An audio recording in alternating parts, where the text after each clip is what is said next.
Hey everyone, welcome back to the MCQ series. कैसे हैं आप सब लोग? आई होप आप सब बहुत बढ़िया होंगे। तो आज हम क्या करने वाले हैं? आज हम करेंगे 20 मोस्ट इंपॉर्टेंट एमसीक्यूज की प्रैक्टिस। कौन से चैप्टर से? टर्म 1 में आपके जितने भी चैप्टर्स आ रहे हैं उन सारे चैप्टर से। ठीक है, तो आज की क्लास एक तरह से आपके लिए टेस्ट हो सकता है। जितने भी चैप्टर्स आपने अभी तक ऑलरेडी कर दिए हैं, आपकी रिवीजन होने वाली है, आपके एमसीक्यूज की प्रैक्टिस होने वाली है। बिल्कुल भी वीडियो को स्किप नहीं करना। जितने भी दोस्त हैं आपके, उन सब के साथ शेयर कर देना। So without wasting any time, let's start with the first MCQ. देखो, सो फर्स्ट एमसीक्यू क्या है? If a trial balance total does not agree. Trial balance का जो टोटल होता है, डेबिट साइड क्रेडिट साइड, अगर वो एग्री नहीं हो रहा, मतलब मैच नहीं हो रहा, the difference must be entered in. अगर मान लो आपका डेबिट साइड का टोटल कम आ रहा है, क्रेडिट साइड का ज़्यादा आ रहा है, तो जो डिफरेंस आ रहा है वो कहाँ लिखते हैं? Profit and loss account, capital account, nominal account या सस्पेंस अकाउंट? सो आंसर क्या है? आंसर है आपका suspense account. I am sure ये तो सब बच्चों को पता होगा, है ना? ये तो बहुत ही ईजी एमसीक्यू था। ठीक है, सेकंड एमसीक्यू देखो, which is known as the principal book. Ledger, journal, trial balance या बैलेंस शीट, इनमें से ऐसी कौन सी बुक है जिसको हम क्या बोलते हैं? Principal book. अगर आपने बोला है जर्नल, तो आपका आंसर बिल्कुल गलत है दोस्त। जर्नल आंसर नहीं है। आंसर क्या है आपका? लेजर। हम लेजर को क्या बोलते हैं? Principal book. जर्नल को हम बोलते हैं सब्सिडरी बुक। ठीक है, तो जब आपका प्रिंसिपल बुक आएगा वो आपकी क्या है? लेजर। जब आएगा आपका बुक्स ऑफ ओरिजिनल एंट्री या सब्सिडरी बुक, वो आपका कहाँ आएगा? जर्नल आएगा। ठीक है, इसको गलत नहीं करना। इजी एमसीक्यू था। धीरे धीरे हम अपना थोड़ा लेवल इंक्रीज करेंगे। अभी स्टार्टिंग में आपको शायद थोड़े से इजी क्वेश्चंस मिलेंगे। ओके, सो थर्ड हमारा क्वेश्चन क्या है कि देखो, the process of recording transactions from journal to ledger is called.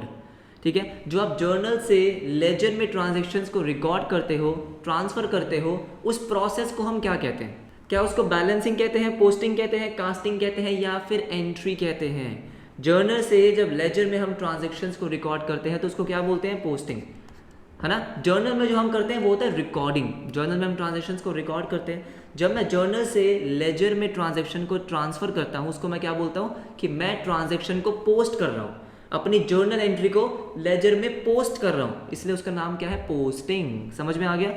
MCQ number 4 देखो, anticipate no profit but provides for all the possible losses applies to.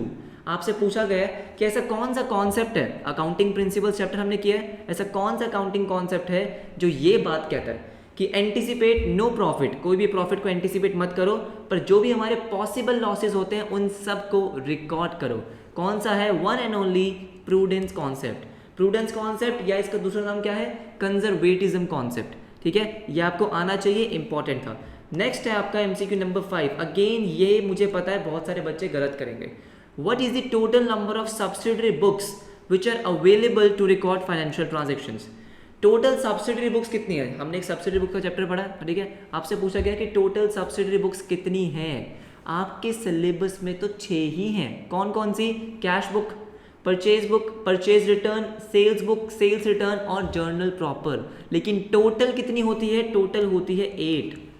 बाकी 2 कौन सी होती है? बिल्स रिसीवेबल बुक और बिल्स पेबल बुक, जो आपके syllabus में नहीं है। ठीक है, मुझे पता है बहुत सारे बच्चे 6 करेंगे क्योंकि उन्होंने 6 ही पढ़ी है ना? लेकिन टोटल सब्सिडरी बुक्स होती कितनी है? टोटल 8 होती है। क्या ये बात क्लियर हो गई? बहुत बढ़िया। Next MCQ number 6। So MCQ number 6 आपसे क्या पूछ रहा है? The sales return book always has dash balance. Sales return book बनाते हैं सब्सिडरी बुक्स में, ठीक है। उस बुक का हमेशा बैलेंस क्या होता है? क्या वो डेबिट होता है? डेबिट और क्रेडिट दोनों हो सकते हैं। क्या वो क्रेडिट होता है या नन ऑफ द ऑप्शन? तो देखो, सेल्स रिटर्न बुक का मतलब क्या होता है? आपने कुछ सेल्स करी है और कस्टमर ने आपको सामान वापस कर दिया। जब आपने सेल्स करी थी तो सेल्स को आप क्या करते हो? क्रेडिट। जो सेल्स बुक होती है उसका हमेशा बैलेंस क्या होता है? क्रेडिट। लेकिन जो सेल्स रिटर्न होती है, जब कस्टमर आपको गुड्स वापस कर देता है, तो उसका बैलेंस हमेशा क्या होता है? डेबिट। तो सेल्स रिटर्न बुक का हमेशा बैलेंस क्या होता है? डेबिट। ये बात आपको समझ में आ गई? बहुत बढ़िया। अब 7th एमसीक्यू अगेन बहुत important. Who prepares a debit note? अब पहली बात, मुझे पता है बहुत सारे बच्चों को ये नहीं पता होगा कि डेबिट नोट क्या होता है। देखो, सबसे पहले हम ये समझते हैं कि डेबिट नोट का मतलब क्या होता है। बहुत सारे बच्चों को पता होगा लेकिन बहुत सारे बच्चों को नहीं पता होगा। जिसको पता है आराम से सुन लो, रिवीजन हो जाएगी। जिसको नहीं पता ध्यान से सुनो। देखो, ये हो आप और आप कौन हो? आप हो बायर। अब आपने क्या किया? आपने कुछ गुड्स परचेज करे हैं। ये कौन है? ये है सेलर, करेक्ट। ठीक है, इन्होंने आपको गुड्स कुछ सेल करें, तो आपने क्या एंट्री करी होगी? आपने करी होगी परचेज अकाउंट डेबिट, है ना? आपने कुछ गुड्स परचेज करे हैं तो परचेज आपने डेबिट टू सेलर अकाउंट। अब जो ये सेलर है वो आपका कौन है, आपका है वो क्रेडिटर। कौन है, क्रेडिटर। आपने गुड्स परचेज करे हैं, पैसे नहीं दिए तो आपको पैसे देने हैं।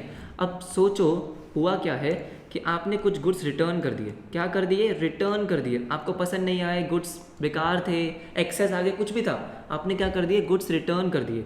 तो अब देखो क्या होगा, जब आप गुड्स रिटर्न करते हो तो साथ में एक नोट भेजते हो। क्या भेजते हो, नोट। आप एक प्रिपेयर करते हो, आप मतलब बायर वो नोट प्रिपेयर करता है। उसमें क्या करेगा, उसमें वो ये बोलेगा कि देखो भाई ये गुड्स हैं जो मैं आपको वापस भेज रहा हूँ, इसीलिए मैं आपका अकाउंट क्या कर रहा हूँ, डेबिट। देखो जब आपने गुड्स परचेज किए थे तो आपने क्या किया था, सेलर का अकाउंट क्रेडिट किया था कि आपको पेमेंट करनी है। जब आप गुड्स रिटर्न कर रहे हो तो उसका अकाउंट क्या करोगे, डेबिट करोगे। इसीलिए आप क्या बनाते हो, एक डेबिट नोट बनाते हो। तो डेबिट नोट आप कब बनाओगे, जब आपको क्रेडिटर का अकाउंट डेबिट करना है। अब उसके रीजन क्या हो सकते हैं कि आपको गुड्स रिटर्न करना है, ठीक है, डिफेक्टिव गुड्स आ गए, वो हो सकता है, यस और नो। तो आपको पूछा क्या गया है कि डेबिट नोट कौन प्रिपेयर करेगा, डेबिट नोट परचेजर प्रिपेयर करेगा, क्योंकि आपको सेलर के अकाउंट को डेबिट करना है अपने बुक्स में। आप क्या कर रहे हो, जो क्रेडिटर है उसका बैलेंस कम हो जाएगा ना। लेट्स से आपने गुड्स परचेज करे थे 5000 के, ठीक है, 5000 के आपके क्रेडिटर थे, लेकिन आपने गुड्स रिटर्न कर दिए कितने के, 1000 के। तो आप क्या करोगे, क्रेडिटर के बैलेंस को कम कर दोगे 1000 से कि भाई मैंने अब आपको 1000 रुपीज़ नहीं देने। तो आपने क्या किया, उसके अकाउंट को डेबिट कर दिया। तो आप उसके अकाउंट को डेबिट करने के लिए क्या बनाते हो, डेबिट नोट। क्या आपको बात समझ में आई? तो डेबिट नोट कौन बनाएगा, purchaser. Okay, next MCQ number 8। The main purpose of preparing a bank reconciliation statement is. Bank reconciliation statement को प्रिपेयर करने का मेन पर्पस क्या होता है, to know the bank balance. Bank balance जानने के लिए बीआरएस बनाता है कि नहीं, to know the balance of bank statement, वो तो मैं बैंक स्टेटमेंट मंगवा के पता कर लूंगा ना भाई। To correct the cash book, नहीं, to identify causes of difference between cash book and bank statement. बहुत सिंपल सा था कि आप बीआरएस क्यों बनाते हो कि जब आपका जो कैश बुक का बैलेंस होता है, बैंक कॉलम बनाते हो ना कैश बुक में, तो bank column of cash book और आपकी जो बैंक स्टेटमेंट होती है, उन दोनों का जब बैलेंस मैच नहीं करता, जो कि मैच करना चाहिए भाई। देखो बैंक कॉलम में आप कौन सी एंट्री करते हो, बैंक वाली, और बैंक स्टेटमेंट में भी आपकी बैंक की एंट्रीज आती है, दोनों मैच करनी चाहिए। तो जब वो दोनों मैच नहीं करती तब आप एक स्टेटमेंट बनाते हो जिसको हम बीआरएस कहते हैं, बैंक रिकंसिलिएशन स्टेटमेंट। क्या जानने के लिए कि भाई दोनों के बैलेंस में डिफरेंस आ क्यों रहा है, राइट। देखो 9th एमसीक्यू देखो, purchase of office furniture worth ₹5000 has been debited to general expenses account. आपने ऑफिस फर्नीचर परचेज किया और आपका जो अकाउंटेंट था वो अनाड़ी था, अभी उसको कुछ खास आता नहीं है, अभी वो सीख रहा है, ठीक है, तो इसलिए उससे गलती हो गई, उसने ऑफिस फर्नीचर को जनरल एक्सपेंसेस अकाउंट में डाल दिया। Identify the error. Trial balance में अलग अलग एरर्स थे, तो आपको बताना है ये कौन सा एरर है, error of principle, clerical error, error of omission या नन ऑफ द ऑप्शंस। कौन सा है, error of principle. Error of principle का मतलब क्या था कि जब आप कोई बेसिक अकाउंटिंग प्रिंसिपल में गलती करते हो। यहाँ पे क्या हुआ था, यहाँ पे आपको फर्नीचर अकाउंट को डेबिट करना था। फर्नीचर अकाउंट मतलब एक एसेट के अकाउंट को डेबिट करना था, लेकिन आपने क्या किया, एक एक्सपेंस के अकाउंट को डेबिट कर दिया। तो ये क्या है, एक बेसिक फंडामेंटल मिस्टेक है, राइट। यहाँ पे ट्रायल बैलेंस तो मैच कर जाएगा, क्यों कर जाएगा, क्योंकि दोनों डेबिट ही करे है ना, एक्सपेंस भी डेबिट किया है, फर्नीचर भी डेबिट किया है, ट्रायल बैलेंस तो मैच करेगा। लेकिन गलती तो है, आपने एक एसेट को एक्सपेंस बना दिया, ये आपकी क्या है, एक प्रिंसिपल एरर है, इसको हम क्या बोलते हैं, error of principle. Done. Next MCQ number 10 आपको बहुत ही ध्यान से देखना है। देखो एमसीक्यू नंबर 10 क्या है कि goods costing ₹25,000 is sold at a profit of 20% on cost. आपने जो गुड्स सेल करे हैं जिसकी कॉस्टिंग कितनी थी, कॉस्टिंग थी 25,000, कॉस्टिंग थी 25,000, आपने सेल कर दिए 20% ऑन कॉस्ट के प्रॉफिट पे। ऑब्वियस सी बात है ना भाई, बिजनेस किसके लिए कर रहे हो, धंधा क्यों कर रहे हो, प्रॉफिट कमाने के लिए। गुड्स की कॉस्टिंग कितनी 25,000, लेकिन आपने 20% प्रॉफिट पे सेल करें, ठीक है। And trade discount is allowed at the rate of 10%। 10% trade discount भी दिया है, very good. Cash discount of 10% is also allowed if payment is done with in 10 days। अगर जो आपने गुड्स सेल करे हैं उसकी पेमेंट आपको 10 दिन के अंदर मिल जाएगी तो आप 10% डिस्काउंट भी दोगे। वाह वाह वाह, वेरी गुड। आपको क्या बोला है, goods of the list price 2000 were returned next day after sale.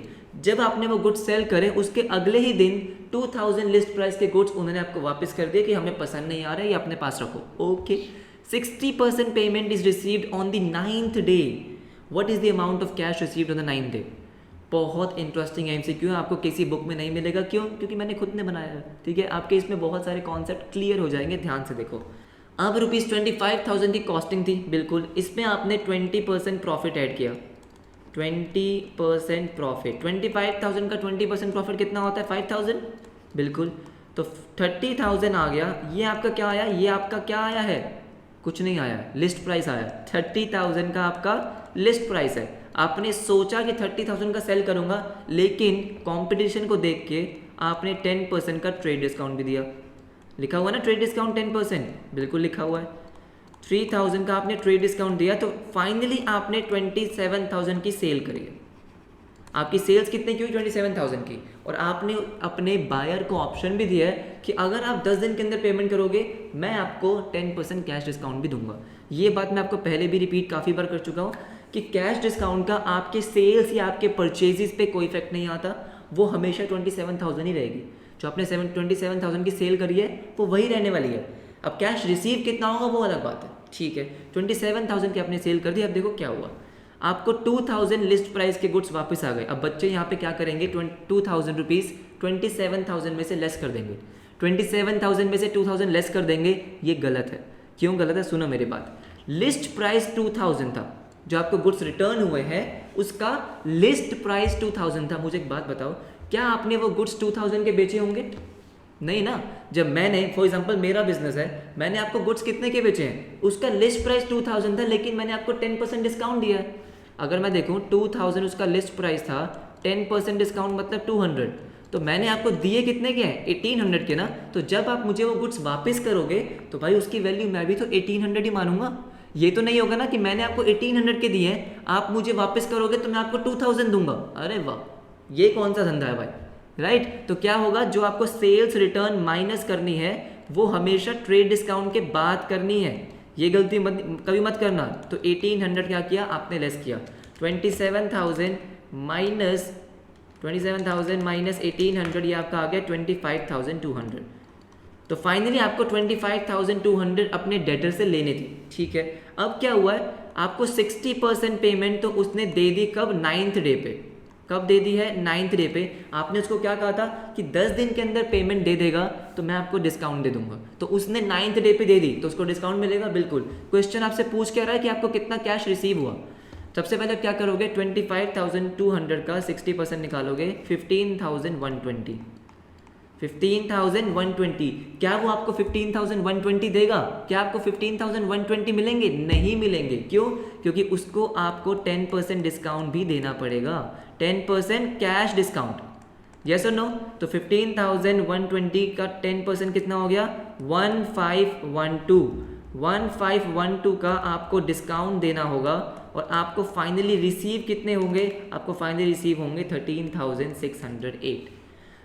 Right. मजा आया क्वेश्चन करके? बहुत सारे कॉन्सेप्ट क्लियर कर सकते हो आप इस क्वेश्चन से। कैसा कि पहले लिस्ट प्राइस कैसे कैलकुलेट होता है, कॉस्ट में प्रॉफिट को ऐड करो तो लिस्ट प्राइस आएगा, उसमें से ट्रेड डिस्काउंट को लेस करोगे तो आपकी सेल्स आएगी, और अगर कोई सेल्स रिटर्न है तो सेल्स रिटर्न भी आप लेस करोगे ट्रेड डिस्काउंट के बाद, करेक्ट। उसके बाद जितनी पेमेंट आपको रिसीव हुई है उसी पे आपको कैश डिस्काउंट देना है। मजा आया? नेक्स्ट क्वेश्चन देखो, क्वेश्चन नंबर 11। अगेन बहुत अच्छा MCQ. In case lesser amount is recorded in the sales invoice by mistake. In case lesser amount is recorded in the sales invoice by mistake, then a dash is sent. Debit note, credit note, cash note, none. Again यहाँ पे debit note और credit note का concept पता होना बहुत ज़रूरी है। मुझे पता है बहुत सारे बच्चे इसमें कंफ्यूज होते हैं, तो कोशिश करते हैं अच्छे से समझने की। पहले देखो हुआ क्या है, आपको ये है ना, आपको याद है आपने एक बिजनेस शुरू किया था, हमने कॉन्सेप्ट में पढ़ा था ना। आपका बिजनेस क्या था? कॉमर्स चाय वाला। आपने एक बिजनेस शुरू किया था कॉमर्स चाय वाला, ठीक है। आपने क्या किया? आपने कुछ गुड सेल कर दिए। ये आपका कस्टमर है, ये आपका कस्टमर है, ठीक है जी। आपने गुड सेल करे। गुड्स जो आपने सेल करे थे ना वो एक्चुअली में 10,000 के थे। कितने के थे? 10,000 के। लेकिन गलती से आपके पास भी जो अकाउंटेंट थे वो नए नए हैं, उनको थोड़ी सी गलती करने की आदत है, तो उन्होंने सेल्स इनवॉइस में लिख दिया 8,000 और वो कस्टमर को दे दिया। मतलब आपने जो गुड्स बेचे हैं वो थे तो कितने के? वो थे तो 10,000 के, लेकिन आपने जो उनको बिल दिया, जो सेल्स इनवॉइस दिया, वो कितने का दिया? 8,000 का। तो गलती हो गई, हाँ है ना। आपको बाद में पता चला कि उनसे गलती हो गई है, तो अब क्या करते हो? आप दोबारा से कोई सेल्स इनवॉइस नहीं बनाते हो, सेल्स इनवॉइस आप एक ही बार बनाते हो, अब आप एक नोट बनाओगे, या तो डेबिट नोट या फिर क्रेडिट नोट। अब ध्यान से समझो कि डेबिट नोट और क्रेडिट नोट कब बनाओगे। आप बना रहे हो डेबिट नोट या क्रेडिट नोट, ठीक है। अब एक बात बताओ मुझे, कस्टमर के अकाउंट को अगर आपको डेबिट करना है तो आप डेबिट नोट बनाओगे, कस्टमर के अकाउंट को अगर आप क्रेडिट करना चाहते हो तो क्रेडिट नोट बनाओगे। अब आप 2000 से सेल्स को इंक्रीज करना चाहते हो, 2000 एक्स्ट्रा कस्टमर से मांगना चाहते हो, आपने उसको सेल्स इनवॉइस कितने का दिया, 8000 का। अब आप उसको ये बताना चाहते हो कि सुनो यार 2000 रुपीज़ आपने और देने हैं, तो कस्टमर का अकाउंट इंक्रीज होगा या नहीं होगा, कस्टमर मतलब डेटर, ये सुनो। तो आप क्या कर रहे हो, 2000 से अपने डेटर का अकाउंट डेबिट कर रहे हो, 2000 से डेटर का अकाउंट डेबिट कर रहे हो या नहीं कर रहे, बिल्कुल कर रहे हो। तो अगर आप डेबिट करना चाहते हो सामने वाले का अकाउंट तो आप क्या बनाओगे, डेबिट नोट। अगर आप सामने वाले का अकाउंट क्रेडिट करना चाहते हो तो क्रेडिट नोट, डेबिट करना चाहते हो तो डेबिट नोट। क्या आपको ये बात समझ में आई, राइट। इंपॉर्टेंट कॉन्सेप्ट था। अभी भी डाउट है तो मुझे कमेंट सेक्शन में जरूर बताना, मैं आपको दोबारा से एक्सप्लेन करूंगा या इसके लिए एक अलग से वीडियो लेकर आऊंगा। ओके सो 12th MCQ देखते हैं। Goods lost by fire will be recorded in, goods lost by fire कौन सी बुक में रिकॉर्ड होता है, purchase book, purchase return book, sales book या जर्नल प्रॉपर। अब आपको पता है जब गुड्स लॉस्ट बाय फायर होता है तो उसकी एंट्री आप क्या करते हो, जर्नल एंट्री क्या करते हो, आप एक अपना लॉस बुक करते हो, loss by fire account debit. अगर आप जर्नल एंट्री करते हो तो क्या करते हो, loss by fire account debit. और क्योंकि आपके गुड्स थे तो आप क्रेडिट करते हो परचेजेस, यस और नो। अब जिन बच्चों को ये एंट्री अच्छे से आती है तो वो क्या बोलेंगे, सर क्योंकि यहाँ पे परचेजेस था तो आप कौन सी बुक में करोगे, परचेज बुक में। तो मैं आपको पहले ही बता दूं कि दोस्तों परचेज बुक में क्या आता है, सुन लो। परचेज बुक हो, सेल्स बुक हो, परचेज रिटर्न हो, सेल्स रिटर्न हो, राइट। पहली बात तो इसमें सिर्फ वो ट्रांजेक्शन्स आएंगी जिनके लिए ये बुक बनी है, जैसे कि परचेज। परचेज बुक किस लिए बनी है कि जब आप परचेजेस करोगे क्रेडिट पे, अगर आप क्रेडिट में परचेज करते हो सिर्फ वही ट्रांजैक्शन परचेज बुक में आती है, उसके अलावा और कुछ नहीं आएगा, कुछ भी नहीं। सिमिलरली सेल्स बुक में कौन सी एंट्री आएगी, जो आप सेल्स कर रहे हो क्रेडिट पे, उसके अलावा कुछ भी नहीं। क्या आपने यहाँ पे परचेजेस करी है, नहीं। मैं मानता हूँ कि आप परचेज अकाउंट को क्रेडिट कर रहे हो, लेकिन क्या आपने यहाँ परचेजेस करी है, नहीं करी। तो जब आप परचेज नहीं कर रहे हो ना तो आप परचेज बुक में उसकी एंट्री नहीं करते, ये एंट्री होगी आपकी जर्नल प्रॉपर में। सब्सिडरी बुक जिस चीज़ के लिए बनी गई है सिर्फ वही एंट्री हो सकती है उसमें, उसके अलावा कुछ नहीं हो सकता। क्लियर है। नेक्स्ट देखो, क्वेश्चन नंबर 13 देखो। Normally the following accounts are balanced, balanced कौन से अकाउंट्स बैलेंस होते हैं। अब ये बहुत सारे बच्चों को कंफ्यूज कर सकता है कि कौन से अकाउंट्स बैलेंस होता है का मतलब क्या है। हमने एक टॉपिक पढ़ा है लेजर में कि अकाउंट्स को बैलेंस कैसे करते हैं। बैलेंस का मतलब क्या होता है कि अगर फॉर एग्जांपल डेबिट या क्रेडिट में से कोई भी साइड का टोटल ज़्यादा आ रहा है, कहीं पे बैलेंस बच रहा है, तो अकाउंट्स को बैलेंस करने के लिए, दोनों साइड का टोटल सेम करने के लिए हम एक बैलेंस निकालते हैं, करेक्ट।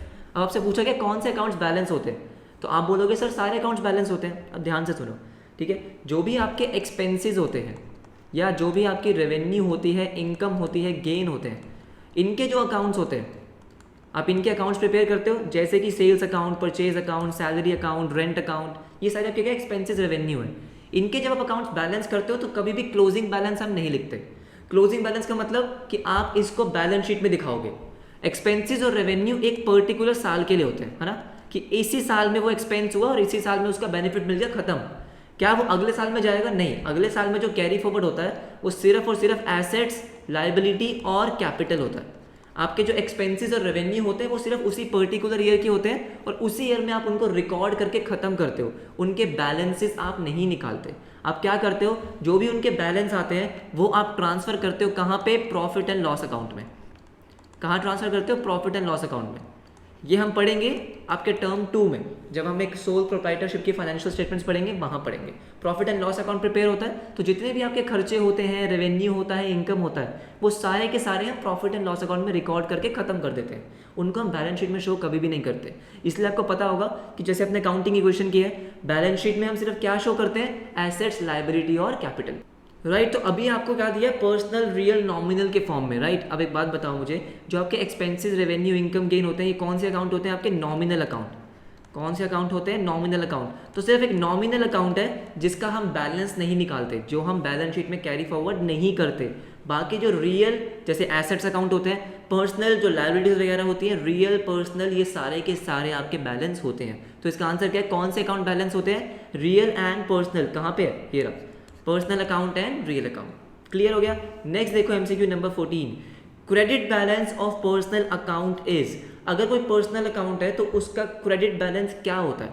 पर्सनल अकाउंट आप क्या सोच सकते हो, जैसे कि क्रेडिटर, क्या सोच सकते हो? क्रेडिटर, जो क्रेडिटर होता है उसका क्या होता है? क्रेडिट बैलेंस होता है। क्रेडिट बैलेंस का मतलब क्या होता है कि उसके जो क्रेडिट साइड का टोटल होता है वो हमेशा ज़्यादा होगा आपके डेबिट साइड से। जैसे आप गुड्स परचेज करते हो तो आप क्या करते हो? क्रेडिटर के अकाउंट को क्रेडिट कर देते हो, है ना? तो क्रेडिटर बैलेंस जो होता है आपका, क्रेडिटर का क्रेडिट बैलेंस जो होगा वो क्या शो करता है? वो ये शो करता है कि आपने क्रेडिटर को कितने पैसे देने हैं। यस और नो? तो आंसर क्या होगा इसका? Amount payable. तो अगर कोई पर्सनल अकाउंट है, कोई भी पर्सनल अकाउंट हो, अगर उसका क्या है? क्रेडिट बैलेंस है, तो इसका मतलब पहली बात तो वो लायबिलिटी है। लायबिलिटी का क्या होता है? Credit balance. एसेट्स का होता है डेबिट बैलेंस, ये आपको पता ही है। तो अगर किसी भी पर्सनल अकाउंट का क्रेडिट बैलेंस है तो इसका मतलब वो है कि आपको अमाउंट पे करना है, right? MCQ number 15, a machine is purchase for ₹5,000 which was wrongly recorded in the purchases account. फिर से आपके अकाउंटेंट से गलती हो गई, नया नया आया ना, क्या करें, ठीक है? ड्यू टू दिस एरर, अब जो ये एरर हुआ है उसकी वजह से ट्रायल बैलेंस पे क्या इफेक्ट आएगा? Trial balance will show difference of 10,000, trial balance will not show any difference, trial balance will show the difference of 20,000 और trial balance will show a difference of 5,000। क्या है आंसर? सोचो, आराम से सोचो। क्या लगता है आपको कि अगर आपने एक मशीन जो परचेज की थी वो आपने परचेज अकाउंट में रिकॉर्ड कर दी, तो इस गलती की वजह से, इस एरर की वजह से आपके ट्रायल बैलेंस में क्या इफेक्ट आ सकता है? आंसर मैं आपको बताऊं, आंसर है नो इफेक्ट। सर क्यों गलती हुई है? देखो, ये कौन सी गलती है? पहली बात तो ये आपका है एरर ऑफ प्रिंसिपल। अगेन आपने क्या किया? प्रिंसिपल एरर किया है, आपने फंडामेंटल्स गलत कर दिया। देखो, आपने मशीन जब परचेज करते हो तो आप मशीन अकाउंट को डेबिट करते हो, मशीन अकाउंट डेबिट, तो इसका मतलब डेबिट साइड 5,000 आनी चाहिए थी, बिल्कुल। आप जब परचेज करते हो तो परचेज अकाउंट भी तो डेबिट करते हो, परचेज अकाउंट डेबिट 5,000। आप करते तो दोनों के दोनों डेबिट ही हो ना, तो ट्रायल बैलेंस में आप क्या दिखाते हो? ट्रायल बैलेंस में डेबिट और क्रेडिट, तो डेबिट साइड में तो 5,000 आपके शो हो ही रहे होंगे, डेबिट साइड का टोटल तो मैच करेगा ही, उसके टोटल में कोई इफेक्ट नहीं आएगा। ये आपकी गलती क्या हुई है? आपकी फंडामेंटल गलती हुई है, आपने अपने एसेट को एक्सपेंस बना दिया, जो कि गलत है, error of principle. Trial balance में कोई डिफरेंस शो नहीं होगा। क्या ये बात आपको समझ में आई? बहुत बढ़िया। क्वेश्चन नंबर 16 देखो, trial balance is use to check the accuracy of. आप ट्रायल बैलेंस क्यों बनाते हो? ताकि आप देखो कि एक्यूरेसी है किसकी। To check the accuracy of balance sheet के बैलेंसेस, लेजर के बैलेंसेस, कैश फ्लो या इनकम स्टेटमेंट। ये तो बहुत आसान है, इसका क्या है? लेजर के बैलेंसेस। पहले आप जर्नल बनाते हो, जर्नल के बाद आप लेजर बनाते हो, फिर लेजर के निकालते हो बैलेंसेस। आप सारे के सारे लेजर के सारे अकाउंट्स के बैलेंसेस निकालते हो कि उनका क्लोजिंग बैलेंस कितना है, और वही क्लोजिंग बैलेंस आप ट्रायल बैलेंस में जाके डाल देते हो। तो ट्रायल बैलेंस आप क्यों बना रहे हो? To check the accuracy of ledger के टोटल्स, लेजर के बैलेंसेस, टोटल नहीं बैलेंसेस, राइट? कि जो आपने लेजर के बैलेंसेस निकाले हैं वो सही निकाले हैं या नहीं निकाले। Okay, next MCQ. आप कुछ बीआरएस के आपके क्वेश्चंस करने हैं, बहुत ध्यान से देखो कि balance as per cash book is 10,000। आपको कैश बुक का बैलेंस दे रखा है 10,000 का। उसके बाद आपको बोला है cheque deposited but not credited ₹2,500, cheque issued but not presented 4,500, what is the balance as per passbook. Easy है वैसे तो, ठीक है। अब मैं बताऊं आपको कि बीआरएस मैं कैसे करता था, और बहुत ही ईजी तरीका क्या है कि अपने हाथ ऐसे लो, ठीक है। ये दो हाथ हैं आपके, जो राइट हैंड है इसको आप मानो कैश बुक, क्या मानो? कैश बुक, और इसको मानो पासबुक, ठीक है। अब सबसे पहले देखो कि आपको बैलेंस कौन सा दे रखा है? कैश बुक का। इसका मतलब जो भी आपको मूवमेंट करनी है, जो भी प्लस माइनस करना है वो इसमें करना है, और ये दोनों हमेशा मैच होने चाहिए, ठीक है। गेम है, ध्यान से खेलेंगे। आपको कैश बुक का बैलेंस दिया 10,000, ठीक है। अब देखो क्या है, चेक डिपॉजिट कर दिया लेकिन क्रेडिट नहीं हुआ बैंक में। आपने चेक डिपॉजिट किया, जैसे ही आप बैंक में चेक डिपॉजिट करते हो अपने कैश बुक में एंट्री कर लेते हो, तो आपने अपने कैश बुक को तो बढ़ा दिया लेकिन वो बैंक में अभी तक क्रेडिट नहीं हुआ, तो पासबुक तो नहीं ली लेकिन आपकी कैश बुक इंक्रीज हो गई। अब आपको दोनों को मैच करना है और मूवमेंट सिर्फ कैश बुक में हो सकती है, तो आप क्या करोगे? कैश बुक में माइनस कर दोगे। इजी है ना? देखो क्या करोगे, देखो ये आपको क्या दे रखा है? कैश बुक का बैलेंस, डेबिट बैलेंस। जब कोई भी बैलेंस गिवन नहीं होता कि डेबिट है या क्रेडिट, तो हम क्या मानते हैं? Favourable balance. कैश बुक का डेबिट मानेंगे और पासबुक का क्रेडिट मानेंगे, ठीक है। डेबिट बैलेंस आपको दिया 10,000, ये पॉजिटिव है, राइट। अब आपने चेक डिपॉजिट करा दिया तो कैश बुक बढ़ा दी, ठीक है। तो अब क्या करेंगे? इसको लेस कर देंगे, तो अब आप क्या करोगे? माइनस में लिख दोगे कितने? 2,500। अब नेक्स्ट देखो, चेक आपने इशू कर दिया but not presented for payment. जैसे ही आप किसी को चेक इशू करते हो पेमेंट के लिए, आप अपने कैश बुक को कम कर देते हो। ये सुनो, जैसे ही आपने चेक इशू किया, आपने कैश बुक को कम कर दिया, लेकिन पासबुक में अभी तक उसकी एंट्री नहीं हुई है। But not presented for payment का मतलब क्या है कि अभी तक आपके पासबुक से पैसे नहीं कटे। अब पासबुक तो हिली नहीं, कैश बुक कम हो गई, दोनों को मैच करने के लिए वो क्या करेंगे, कैश बुक में प्लस कर देंगे। तो प्लस में लिख दोगे आप 4500।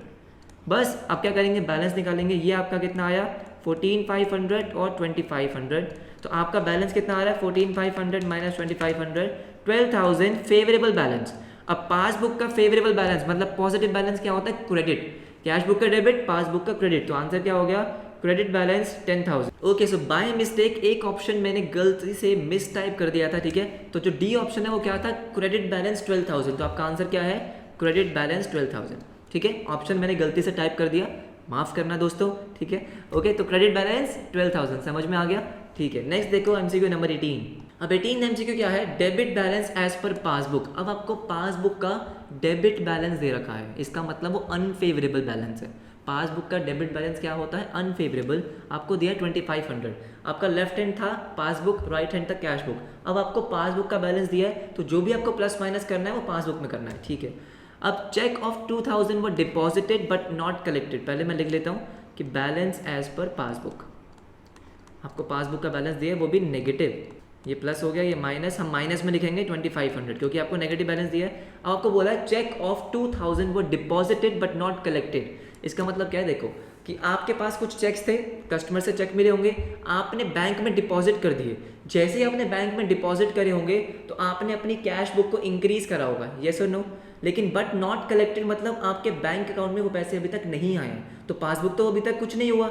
अब आपको प्लस माइनस किस में करना है, पासबुक में। दोनों को मैच करने के लिए क्या करोगे, पासबुक में कर दोगे प्लस। बात समझ में आई, बहुत सिंपल है दोस्त, प्लस कर देंगे 2000। उसके बाद है check issued but not presented. Again क्या हुआ, जब आपने चेक इशू करे तो अपने कैश बुक को कम कर दिया होगा, बैलेंस कम हो गया, लेकिन पासबुक में अभी तक वो प्रेजेंट नहीं हुआ है, मतलब आपके बैंक अकाउंट से नहीं कटे हैं। तो क्या करूंगा, मुझे मूवमेंट पासबुक में करनी है, तो उसको मैं क्या कर दूंगा, माइनस। तो माइनस में लिखेंगे 500 बस। तो देखो आंसर कितना आ गया आपका, ये आ रहा है आपका 2000 और ये आ रहा है आपका 3000। तो आपका पहली बात तो क्या है, नेगेटिव बैलेंस है, आपका अनफेवरेबल बैलेंस है माइनस का। और कैश बुक के हिसाब से अनफेवरेबल बैलेंस मतलब क्रेडिट बैलेंस। तो ये आपका क्या हो गया, credit balance as per cash book 1000। आपका ऑप्शन दिया रखा है, बिल्कुल दे रखा है। ओवरड्राफ्ट का मतलब ही क्या होता है, अनफेवरेबल क्रेडिट। तो क्रेडिट बैलेंस 1000, ईजी है, बीआरएस बहुत ईजी है। एमसीक्यू नंबर 19 देखो जरा कि which of the following errors will not effect the trial balance. इनमें से ऐसे कौन से एरर्स हैं जो ट्रायल बैलेंस को बिल्कुल इफेक्ट नहीं करेंगे। पहला है wrong balancing of an account. अगर आपने किसी अकाउंट को रॉन्ग बैलेंस कर दिया तो क्या वो ट्रायल बैलेंस को इफेक्ट करेगा, हाँ जी बिल्कुल करेगा। सेकंड है wrong totalling of an account. आपने किसी अकाउंट का टोटल गलत कर दिया, ऑब्वियसली बात है जब आपने टोटल गलत करा है, टोटल गलत करा तो आपने बैलेंस भी गलत निकाला होगा, और बैलेंस गलत निकाला है तो ट्रायल बैलेंस कहाँ से मैच होगा, नहीं होगा। तो ये भी ट्रायल बैलेंस को इफेक्ट करता है, राइट। तो थर्ड ऑप्शन देखो, थर्ड है आपका omission of an account from the trial balance. आपने एक अकाउंट को लिखना ही भूल गए ट्रायल बैलेंस में।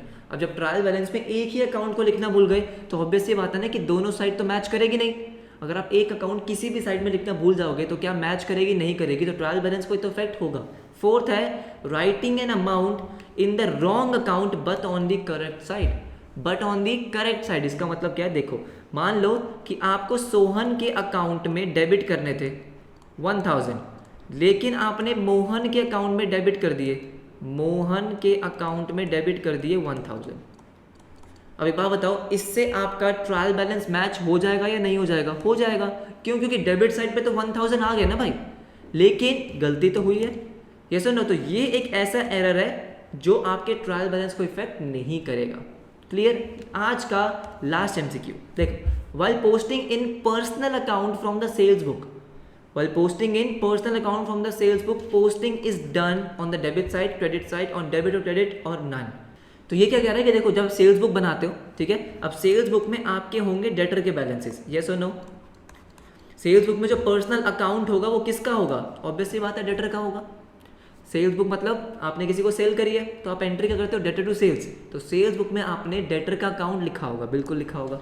अब इसने क्या बोला है, सेल्स बुक से जब आप पोस्टिंग करते हो तो आप कौन सी साइड करोगे, कौन सी साइड करोगे? ऑब्वियस सी बात है, हम कहाँ करेंगे? Debit side. जब आप डेटर के अकाउंट में रिकॉर्ड करोगे, यस और नो, डेटर के अकाउंट में आप कहाँ रिकॉर्ड करोगे? डेबिट साइड तो रिकॉर्ड करोगे। यस और नो, डेटर के अकाउंट में आप कहाँ रिकॉर्ड करते हो? Debit side. सिंपल, ठीक है। यहाँ पे बच्चे कंफ्यूज क्या होते हैं कि भाई पोस्टिंग का मतलब क्या है, पर्सनल अकाउंट मतलब कौन सा पर्सनल अकाउंट? भाई आपको सेल्स बुक दे रखी है ना, सेल्स बुक का मतलब क्या है? कौन सा पर्सनल अकाउंट? डेटर का पर्सनल अकाउंट। डेटर के अकाउंट में आप कहाँ पोस्ट करोगे? Debit side. डेटर क्या होता है? Debit, right. So I hope आपको आज इन 20 एमसीक्यूज से हेल्प हो, आपके कॉन्सेप्ट्स क्लियर हो, आपके एग्जाम्स में जो आपके स्कूल के एग्जाम्स चल रहे हैं उसमें आपको मदद मिले। कोई भी डाउट है प्लीज़ मुझे कमेंट सेक्शन में ज़रूर बताना। मैं ये पीडीएफ का जो लिंक है वो कमेंट सेक्शन में पिन कर दूंगा, आप वहाँ से जाके आराम से डाउनलोड कर सकते हो। कभी आपको बाद में प्रैक्टिस करनी हो आप वहाँ से कर सकते हो, ठीक है। तो अगर आप चैनल पे पहली बार आए हो तो दोस्त चैनल को सब्सक्राइब कर देना, बेल आइकन को ज़रूर प्रेस करना, ठीक है। ऐसी वीडियोस आपको मिलती रहेंगी, कॉन्सेप्चुअल वीडियोस आपकी रेगुलरली आ रही है, एमसीक्यूज़ की वीडियोस डेली आ रही है। बहुत एफर्ट लग रहे हैं दोस्त, तो ज़रूर सब्सक्राइब कर देना, वीडियो को लाइक कर देना। मिलेंगे आपसे नेक्स्ट क्लास में, तब तक के लिए बाय बाय।